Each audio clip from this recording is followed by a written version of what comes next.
한 절씩 교독하겠습니다. 제가 먼저 읽겠습니다. 유다 왕 여호야김이 다스린 지 3년이 되는 해에 바벨론 왕 느부갓네살이 예루살렘에 이르러 성을 에워쌌더니 주께서 유다 왕 여호야김과 하나님의 전 그릇 얼마를 그의 손에 넘기심 그가 그것을 가지고 신할 땅 자기 신들의 신전에 가져다가 그 신들의 보물 창고에 되었더라.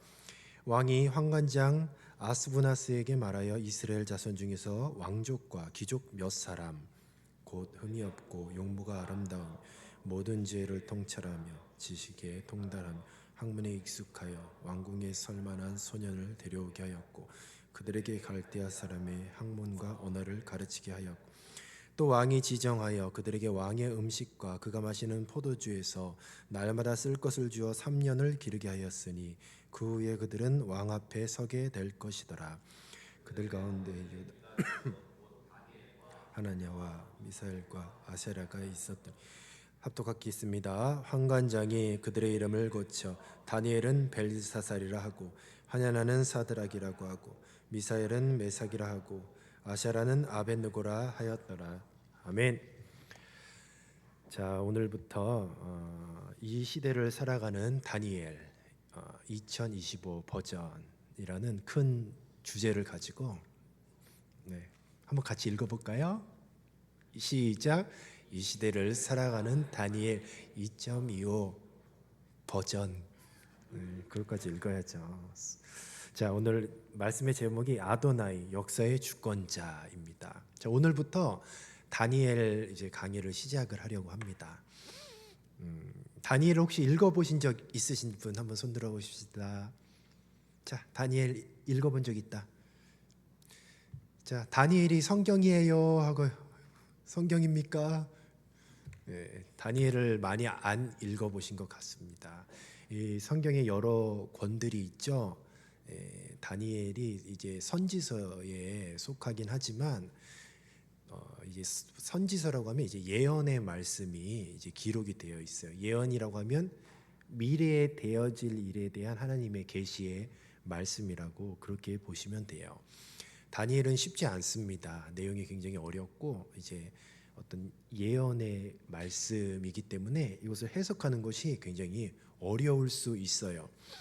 그래서 오히려 이런 어려운 성경의 그 책을 접할 때는 팁을 한 가지 가르쳐 드리도록 하겠습니다. 자, 우선은 생각을 하면 안 돼요. 차라리 생각을 하지 말고 아무 생각도 하지 않고 머리를 이제 하얀 백지 상태로 그렇게 시작을 하면 될 것 같아요. 그리고 몇 가지 좀 외워야 될 것이 있어요. 생각하지 마세요. 그냥 외우세요. 한번 외워보도록 하겠습니다. 한번 따라해 볼게요. 바벨론, 메데파사, 헬라, 로마. 이게 제일 중요해요. 다니엘에서. 이게 뭐냐면 제국이에요. 제국의 역사.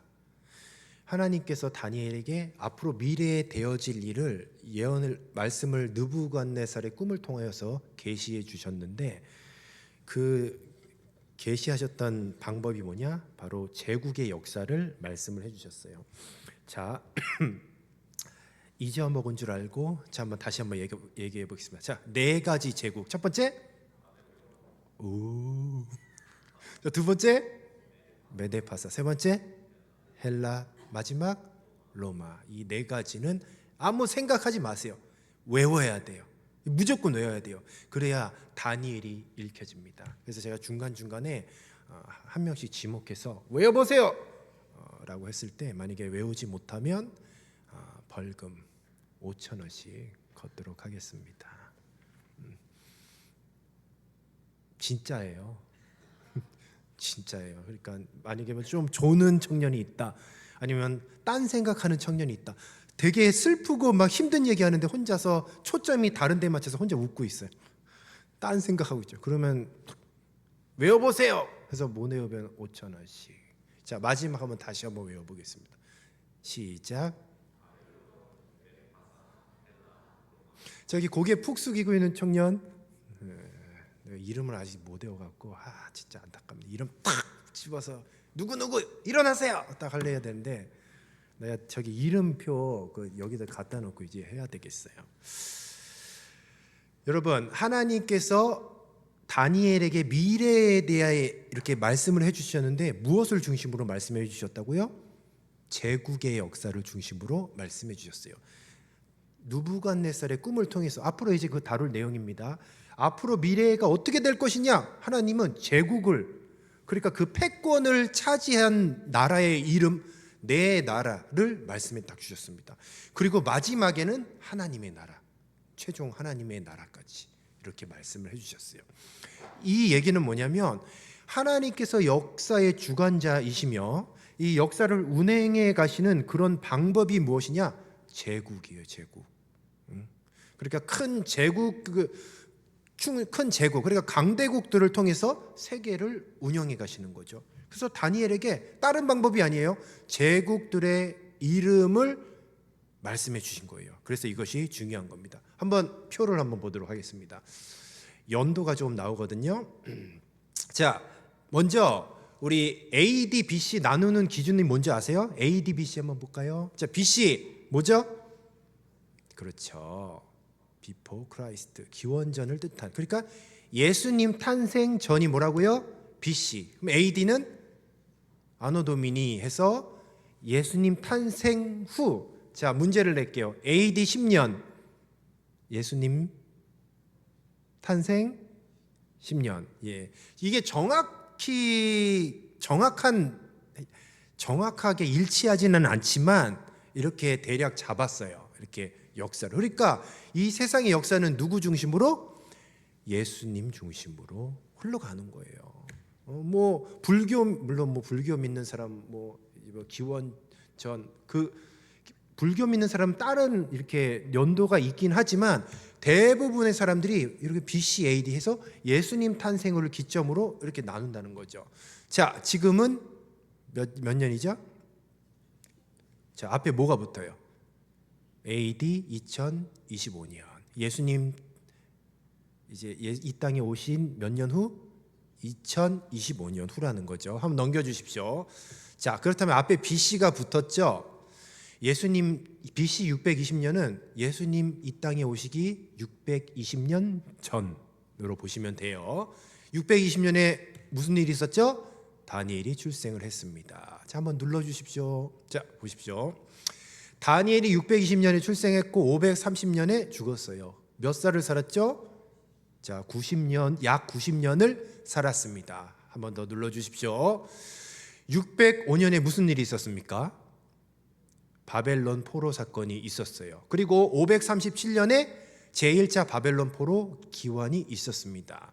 역사적으로 이스라엘 백성이 바벨론, 여러분, 그러니까 바벨론 시절이에요. 다니엘은 바벨론이 패권을 쥐고 있을 때, 아까 제국이라고 얘기했잖아요. 제일 먼저 바벨론이라고 얘기했죠. 바벨론이 패권에 있을 때 이제는 그 전에 15년 전에 다니엘이 태어난 거예요. 다니엘의 인생을 보면 그 중심에 뭐가 있냐면 이스라엘이 바벨론에게 포로로 끌려간 그 70년을 관통하고 있어요. 하나님께서는 그러니까 다니엘을 바로 이 70년 포로 생활을 위해서 다니엘을 쓰신 거예요. 왜 썼는지는 조금 이제 나중에 이렇게 보도록 하고요. 자, BC 586년에 남유다가 멸망했어요. 바벨론에게 멸망을 한 겁니다. 자, 538년 고레스 칙령, 유다포로 기환. 자, 다시 한번 넘겨주실래요? 자, 이제부터 시작입니다, 여러분. 좀 어렵죠? 그런데 여기서 정말 중요한 핵심이 있어요. 자, 먼저 722년 북이스라엘이 멸망했어요. 어느 나라에게 멸망했죠? 아수르에게 멸망했어요. 자, 이 얘기는 뭐냐면 하나님이 역사를 주관하시는 방법은 제국이에요. 제국의 패권. 그러니까 패권을 놓고 서로 막 강대국들이 싸우는 거예요. 그러니까 이 싸움을 통해서 하나님은 항상 이 세상을 운영해 가셨어요. 이유는 모르겠습니다. 그냥 하나님이 그렇게 하셨어요. 역사가 증명하는 거예요. 722년에 북이스라엘이 멸망했는데 아수르에 멸망했어요. 그 얘기는 뭐냐면 722년에 아수르가 패권이었다는 거예요. 아수르가 힘이 제일 셌다는 거죠. 그런데 아수르가 멸망했어요. 바벨론에 의해 멸망을 했습니다.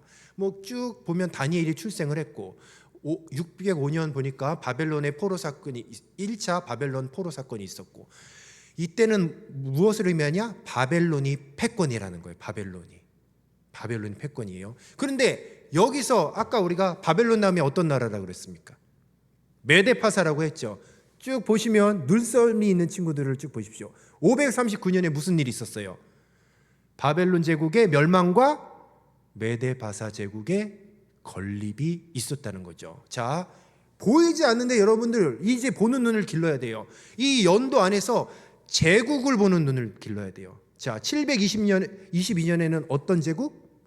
아수르. 자, 그렇다면 605년에는 바벨론이에요. 자, 그렇다면 539년에는 어떤 나라가 이제는 패권을 쥐었어요? 메데파사가 패권을 쥐었죠. 고레스가 누구냐? 메데파사의 왕이에요. 메데파사의 왕. 자, 이런 것들을 좀 우리가 알고 이렇게 넘어가면 좋을 것 같습니다. 중요한 건 뭐냐? 패권이라는 거, 패권. 이 당시에는 뭐 예수님 오시기 전에 아이고 뭐 거의 뭐 한 2700년 전 이야기를 하면서 그럼 지금은 뭐 지금도 하나님께서 이렇게 통치하십니까? 라고 할 때에 한번 조금 거슬러 올라가서 한 1500년 이후로 한번 생각해 볼게요. 1500년 이후를 생각해 보면 패권을 차지했던 나라들이 있죠. 패권을 차지했던 나라들이 포르투갈이 있었고, 스페인이 있었고, 영국이 있었고, 이제 미국이 이제 패권을 차지하고 있죠.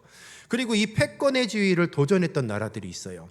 독일, 프랑스, 소련, 일본. 이런 나라들이 이제는 패권에 도전했는데 실패했던 나라예요. 그러니까 패권을 차지하지 못하고 이제 전쟁에서 졌던 그런 나라들이죠. 자, 보면 영국이 패권에 있을 때 프랑스와 독일이 도전을 했었습니다. 그래서 나폴레옹 전쟁이 있었고 1차, 2차 세계대전이 있었어요. 여러분, 이게 무엇을 의미하냐면 이 국제 정세가 있어요. 하나님께서 항상 이 국제 정세, 그러니까 강대국을 통해서 이 세상을 주관하고 계신 거죠. 1등이 있으면 2등이 있습니까? 없습니까? 있죠. 그런데 이 국제 정세의 어떤 특징이 뭐냐면 1등과 2등은 반드시 사이가 좋지 않아요. 야, 너가 1등이야? 2등인 나라. 너 1등해. 나 2등 할게. 우리 그냥 사이좋게 이 세상을 지배하면서 지내자. 그러지 않아요. 1등인 패권국은 반드시 1등을 유지하려고 하고, 그리고 2등인 나라는 반드시 그 1등인 나라를 쳐부숴서 본인이 패권이 되고자 하는 거예요. 이게 그냥 역사적으로 계속 증명이 됐고, 그리고 항상 그때마다 전쟁이 있었습니다. 단 한 번도 평화롭게 패권국과 그리고 2등인 나라가 단 한 번도 평화적으로 그 패권국의 지위를 패권국의 지위가 평화롭게 이렇게 이양된 적이 한 번도 없었어요. 반드시 전쟁이 있었고, 그리고 두 나라 중에 한 나라가 망했습니다. 멸망을 했어요. 항상 그랬다는 거죠. 그래서 다시 한번 분위기를 전환하는 의미에서 다시 한번 외워볼까요? 자, 시작. 로마, 그렇죠.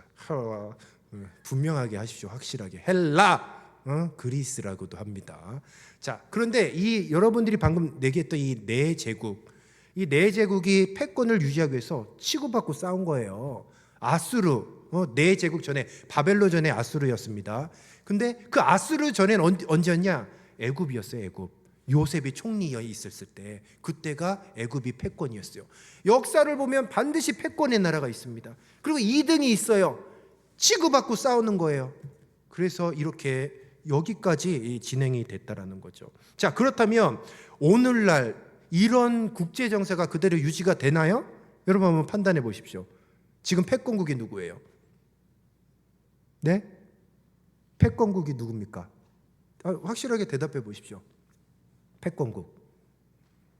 미국이죠. 미국이에요. 자, 그렇다면 패권국의 지위에 도전하는 나라가 있나요, 없나요? 있어요? 누구? 어느 나라? 네? 이러지 말고 분명하게 얘기해 주시죠. 누구 저기 뭐 자꾸 이상한 나라 말로 하는데 누구? 어느 나라? 중국이 요 근래에 미국을 위협하고 있습니다. 그죠? 그래서 두 나라가 지금 어떻게 하고 있어요? 치열하게 싸우고 있습니다. 여러분 이제 관세 때리고 막 그러잖아요. 관세 전쟁하고 있잖아요. 여러분 세계 흐름이 어떻게 되냐면 무조건 패권, 이 패권을 중심으로 패권 싸움을 하는 거예요. 지금 미국이랑 중국이랑 지금 싸움 붙었어요. 진행 중에 있습니다. 평화로운 것 같나요? 전혀 그렇지 않아요. 너무너무 치열해요. 그리고 이번에 이제 새로 트럼프 대통령이 이제 다시 당선이 됐죠. 이제 곧 1월 말쯤에 이제 미국의 대통령으로서 취임을 하게 되는데, 미국의 제일 첫 번째 우선 정책이 뭐냐? 다른 게 아니고 제일 첫 번째 정책, 가장 우선 정책이 뭐냐? 중국이 다시는 미국을 넘보지 못하게 패권국에 도전하는 국가에서 아주 떨어뜨리는 것. 그러니까 이제는 이 싸움이 더 심화된다라는 것이죠. 그러면 여러분 우리가 그러니까 이 다니엘 때도 마찬가지였고 지금 이 시대도 마찬가지고 계속해서 패권 전쟁이 있어요. 그러니까 하나님께서 역사를 주관하시는 이 방법이 변화가 없어요. 계속 이렇게 되는 거예요. 그 가운데에 이 대한민국 조그만 땅덩어리가 있는 겁니다. 그러니까 여러분 이 국제 정세가 굉장히 냉혹해요. 힘이 없으면 잡혀 먹여요. 힘이 없으면 나라가 망한다는 거죠. 근데 우리나라가 어떻게 이렇게 잘 살 수 있을까요? 어떻게 우리나라가 이렇게 지금 GNP도 높고 GDP도 높고 굉장히 지금 부강한 나라, 나름대로 부강한 나라가 됐잖아요. 이것은 하나님께서 우리나라에게 은혜를 베풀어 주셨어요. 지금 미국과 중국이 패권 전쟁을 하는데 그 주도권 싸움을 해야 되는데, 여러분 지정학적인 위치를 아십니까? 혹시 지정학적인 위치? 우리나라가 지정학적으로 굉장히 중요한 데 있어요. 그러니까 패권 전쟁을 하는데 중요한 요지에 우리나라가 딱 길목을 막고 있는 거예요. 미국이 패권을 유지하기 위해서는 우리나라, 그러니까 지정학적인 이 위치에서 영향력을 발휘해야 패권을 유지할 수 있어요. 중국도 마찬가지예요. 그러니까 우리나라 안에서도 지금 엄청난 패권 싸움이 이루어지고 있습니다. 여러분 요즘에 여러분 유튜브 보시잖아요. 보시면 극과 극이에요. 어떤 청년들은 좌로 편향된 유튜브만 보고, 어떤 청년들은 극우, 우파, 애국 보수, 이래서 너무 한쪽으로 편향된, 지금 막 이념 싸움하고 그렇잖아요. 근데 여러분 이런 이념 싸움은 해석이 불가능해요. 너무 어려워. 그런데 여러분 좀 더 큰 눈으로 바라봐야 돼요. 이런 것들을 우리가 어떻게 해석할 수 있냐? 패권 싸움이야. 결국 패권 싸움. 한 가지 예를 들어 보겠습니다. 오늘 말씀으로 돌아가 볼게요. 자, 말씀으로 돌아가 보면 1절. 1절 같이 한번 읽어 볼게요. 시작. 유다 왕 여호야김이 다스린 지 3년이 되는 해 바벨론 왕 느부갓네살이 예루살렘에 이르러 성을 에워쌌더니. 아멘. 자, 어떻게 됐습니까? 유다 왕 여호야김이 다스린 지 3년이 되는 해에 바벨론 왕 느부갓네살이 예루살렘에 이르러 성을 에워쌌다라고 그렇게 기록되어 있어요. 어떤 왕이라고 했죠? 여호야김이죠. 여호야김인데 여호야김에 대해서 한번 좀 설명을 좀 해드리도록 할게요. PPT가 있는데 한번 마지막 장인가 막 그럴 거예요. 한번 보여주시겠어요? 자, 보시면 애굽 왕에 의해 여호야김이 누구에게 임명됐다고요? 애굽 왕에 의해 임명된 유다 제18대 왕이 되겠습니다. 자, 이 얘기는 뭐냐면 당시에 패권 싸움이 있었어요. 그러니까 바벨론이 완전히 패권을 쥐고 있지 않고 여호야김이 이제 왕이 될 때가 언제냐? 바벨론과 애굽이 패권 싸움을 벌이고 있었는데 지금 애굽이 유다에 쳐들어온 거예요. 애굽이 유다에 쳐들어와서 17대 왕을 폐위시키고 이제는 바로 여호야김을 애굽에서 왕으로 세운 거예요. 왕을. 자, 그렇다면 한 가지 질문이 있겠습니다. 원래 여호야김이 엘리야김인데 애굽 왕 바로 누구가 바로 이 엘리야김의 이름까지 바꿨어요. 여호야김으로. 그렇다면 이 여호야김은 바로 애굽에서 세운 거예요. 그래서 한마디로 식민 통치를 하는 거예요. 조공을 바쳐야 했어요. 여호야김이 애굽에게. 그렇다면 이 여호야김은 친 애굽입니까? 친 바벨론입니까? 친애굽일 수밖에 없겠죠. 왜냐하면 애굽에서 왕을 세웠으니까. 그래서 친애굽일 수밖에 없어요. 자, 그렇다면 바벨론의 예루살렘 성이 함락되고 남유다가 멸망할 때에 활동했던 선지자가 있습니다. 누구일까요? 예루살렘 성이 무너지는 것을 보고 울었던 선지자, 이름이 예레미야가 있었어요. 그런데 예레미야는 이 메시지가 그랬습니다. 예레미야는 하나님께서 보여주셨어요. 남유다가 멸망할 것이고 바벨론에 의해 멸망할 것이라고. 그래서 예레미야는 하나님의 말씀을 그대로 선포했는데 이런 메시지였습니다. 여러분, 바벨론이 쳐들어올 것입니다. 여러분들이 회개하지 않았기 때문에 바벨론이 쳐들어올 것이고 남유다는 망하고 예루살렘 성은 함락될 것입니다. 그러나 항복하십시오. 그리고 70년 동안 포로 생활을 해야 됩니다. 이것이 하나님의 뜻입니다. 예레미야는 그렇게 얘기를 했어요. 그것이 하나님께서 예레미야에게 그렇게 전달했기 때문에. 자, 그렇다면 예레미야는 당시에 애굽이랑 바벨론이랑 패권 전쟁을 벌이고 있는데 예레미야는 친애굽입니까? 친바벨론입니까? 친바벨론이에요. 그러니까 본인이 친바벨론이 되고 싶어서 된 게 아니라 하나님께서 그 뜻을 정하셨어요. 그러니까 하나님의 말씀을 정하다 보니까 많은 사람들이 다 예레미야를 손가락질하는 거예요. 이런 친바벨론 녀석 하면서 이렇게 손가락질하고 구덩이에 빠지고 이렇게 죽이려고 했었던 것이죠. 이런 것들을 볼 때에 여러분, 어떻게 목사님 교회에서 정치색을 드러내고 그렇습니까? 드러날 수밖에 없어요. 결정을 해야 돼요. 이런 국제 정세의 냉혹한 현실 앞에서. 그렇다면 지금 패권국인데 이거 굉장히 민감한 문제예요. 자, 나는 친중이다. 한번 손 들어 보십시오. 손 들어 보십시오. 나는 친미다. 손 들어 보십시오. 여러분들 진짜 현명하고 손 아무도 안 들었어요. 그러니까 교회에서 막 이런 정치 얘기를 하면은 막 거부감이 일어나고 하잖아요. 맞습니다. 제가 만약에 여러분 뭐 좌파입니다, 아니면 여러분 우파입니다, 아니면 친미입니다, 친중입니다, 이런 얘기하면 목사님은 아마 다음 주에 이 자리에 없을 수도 있어요. 네, 그래서 이런 거 굉장히 신중해야 돼요. 그러나 한 가지 분명한 것은 하나님께서 이 세상을 운영하시고 통치하는 방식이 어떻다는 거예요? 항상 제국의 역사가 있었어요. 그리고 항상 강대국들의 그런 역사를 통해서 하나님이 이 세상을 주관하셨던 거죠. 자, 말씀으로 돌아가 보겠습니다. 2절 우리가 같이 한번 읽어보도록 할게요. 2절 읽어보겠습니다. 시작. 주께서 유다 왕 여호야김과 하나님의 전 그릇 얼마를 그의 손에 넘기심에 그가 그것을 가지고 신할 땅 자기 신들의 신전에 가져다가 그 신들의 보물 창고에 주었더라. 아멘. 자, 문제 하나 낼게요. 다니엘은 친 바벨론입니까? 친 애굽입니까? 네? 친 바벨론, 친 애굽. 자, 다니엘은 친 바벨론도 아니고 친 애굽도 아니었어요. 물론 다니엘은 바벨론의 총리였습니다. 그러나 그는 어떻게 했습니까? 신앙생활하면서 뜻을 정하였습니다. 그러니까 바벨론에 속해 있는 총리였지만 그는 하나님의 말씀에 순종하는 사람이었어요. 그래서 다니엘 친구들은 풀무불에도 들어가기도 하고 다니엘은 사자굴에 들어가기도 하고 느부갓네살 금시상에 절해 했더니 어떻게 했습니까? 다니엘이 네, 차라리 죽겠다 하고서는 이 뜻을 정하고 그렇게 믿음을 지켰잖아요.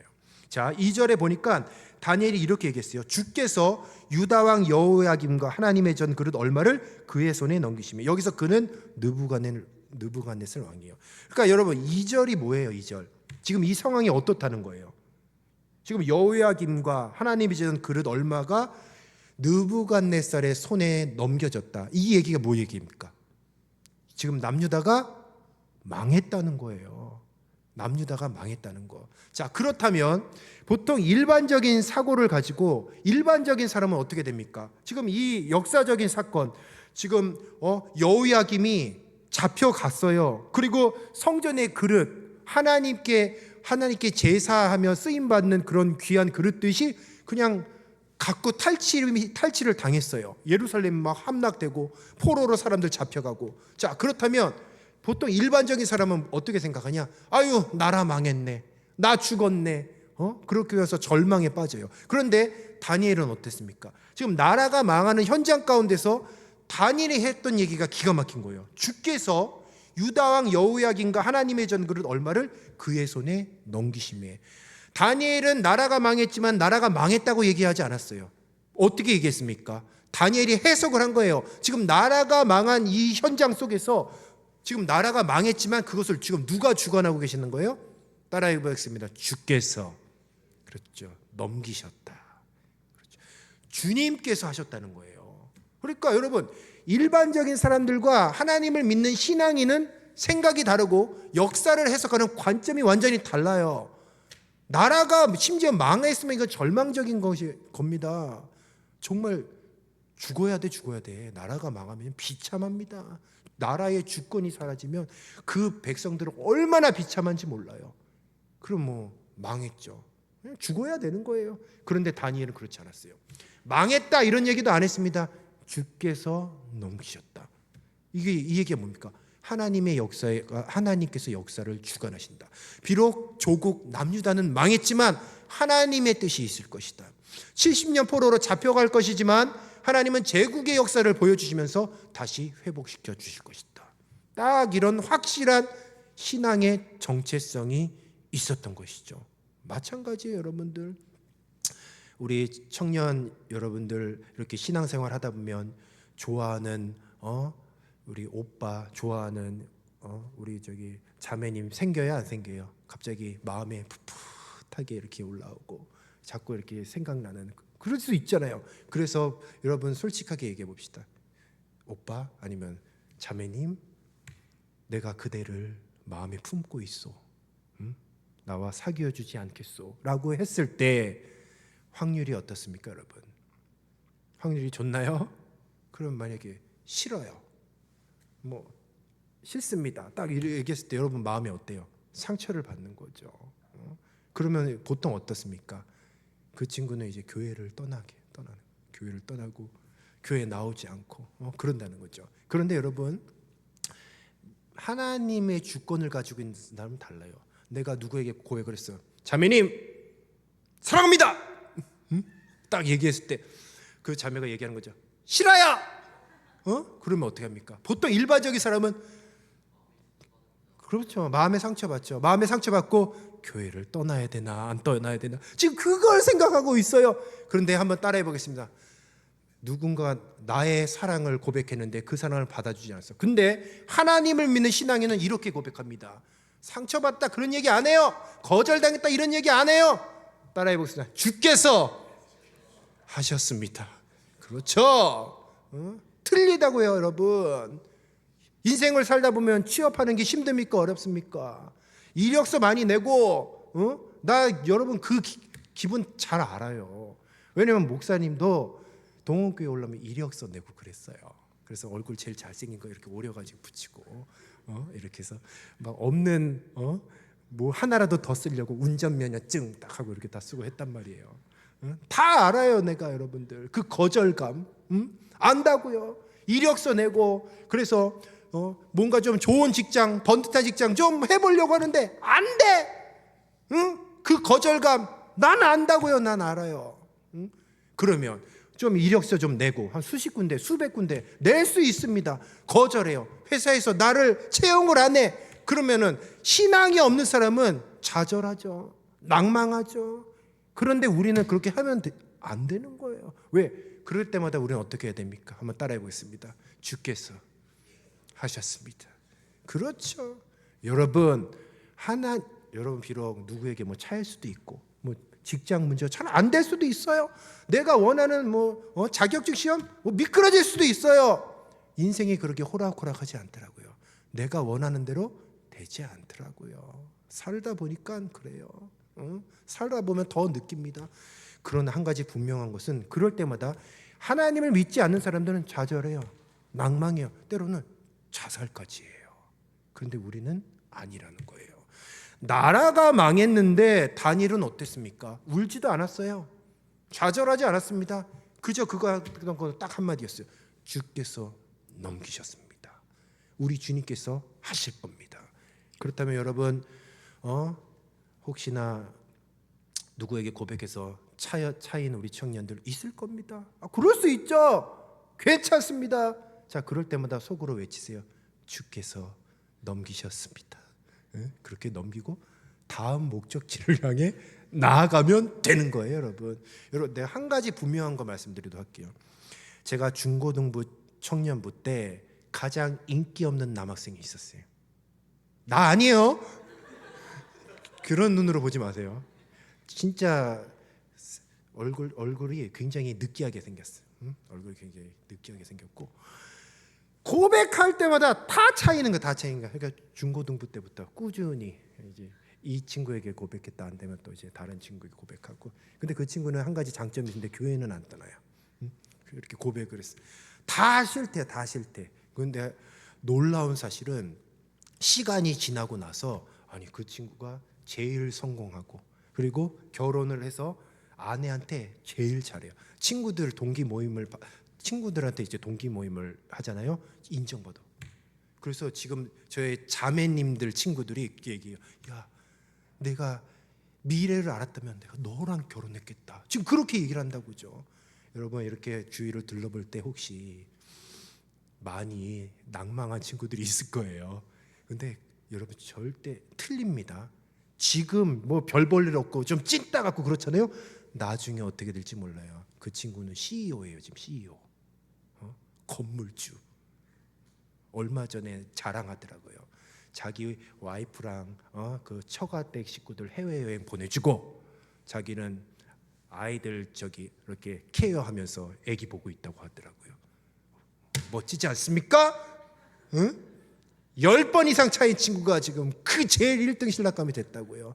그러니까 여러분들이 지금 몰라요, 여러분. 승부는 결혼 후에 어떻게 될지 몰라요. 그러니까 절대로 많이 차였다고 해서 그 사람이 절대로 인간성이 좀 낮다, 아니면 뭔가 잘못, 그게 아니에요.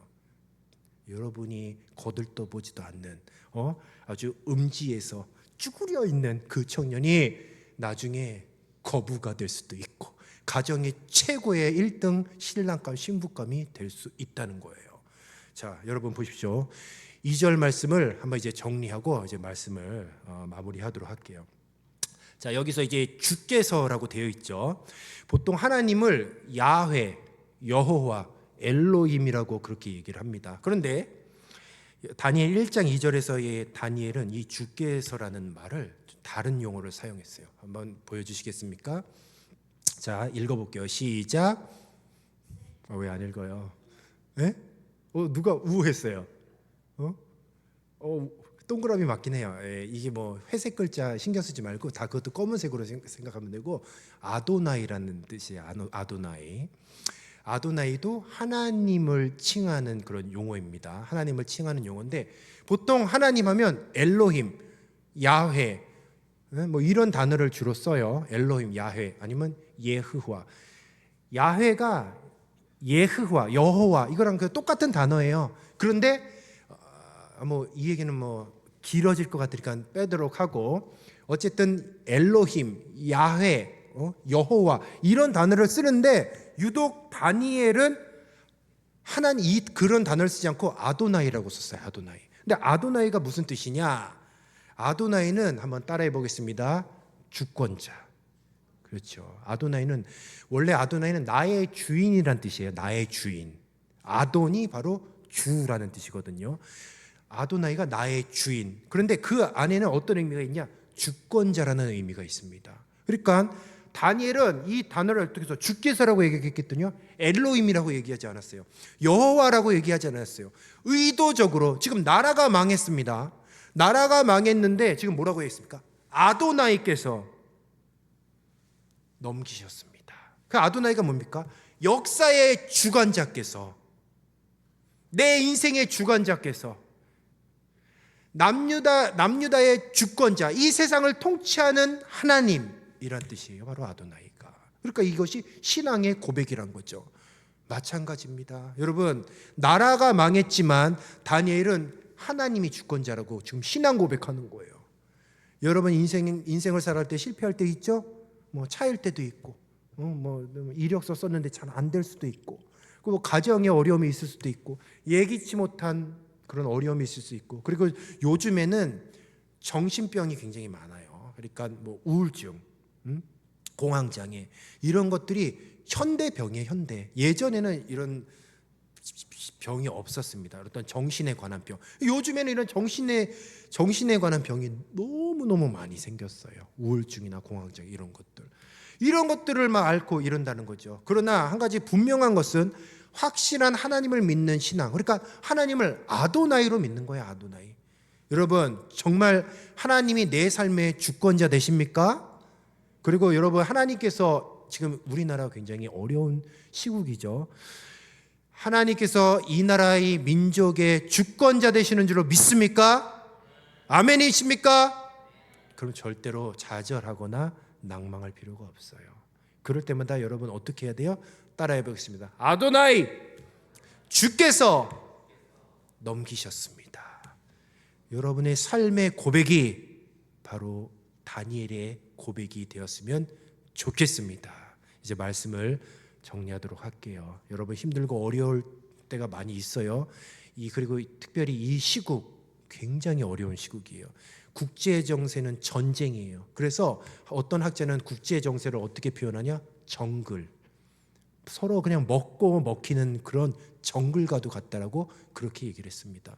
이렇게 어려운 세계, 땅덩어리는 좁고 지금 미국과 중국이 패권 전쟁을 하는데 어떻게 우리는 미국한테 붙어야 돼? 중국한테 붙어야 돼? 아니에요, 여러분. 미국도 아니고 중국도 아니고 우리는 누구한테 붙어야 됩니까? 하나님께 붙어야 되는 거예요. 하나님이 역사의 주관자 되시는 줄로 믿습니다. 이 나라의 주관자가 되시고 특별히 저와 여러분의 인생을 책임져 주시는 주권자 되시는 줄로 믿습니다. 그 믿음을 갖고 담대하게 승리하시는 저와 여러분이 되시기를 주님의 이름으로 축복합니다. 기도하겠습니다. 생명의 주님, 참으로 감사합니다. 우리 청년들 인생을 살다 보면 여러 가지 힘들고 어려운 일들을 겪곤 합니다. 주님, 그럴 때마다 좌절하거나 낭망하지 않게 하여 주시고 이 역사의 주관자 되신 아도나이 하나님, 그리고 내 인생을 책임져 주시는 역사의 주관자 되신 아도나이 하나님을 믿고 신뢰하기를 원합니다. 역사를 하나님의 관점으로 해석하게 하여 주시고 우리 각자의 인생의 어렵고 힘든 일을 하나님의 관점으로 해석하게 하옵소서. 우리 주님께서는 우리 인생을 책임져 주시고 우리를 끝내는 구원의 날까지, 구원에 이르기까지 우리를 가장 좋은 길로, 선한 길로 인도하여 주시는 선한 하나님을 믿습니다. 이 믿음이 흔들리지 않게 하여 주시고 아도나이 하나님을 굳건히 믿는 신앙 회복되게 하여 주시옵소서. 감사하며 예수님의 이름으로 기도드리옵나이다. 아멘.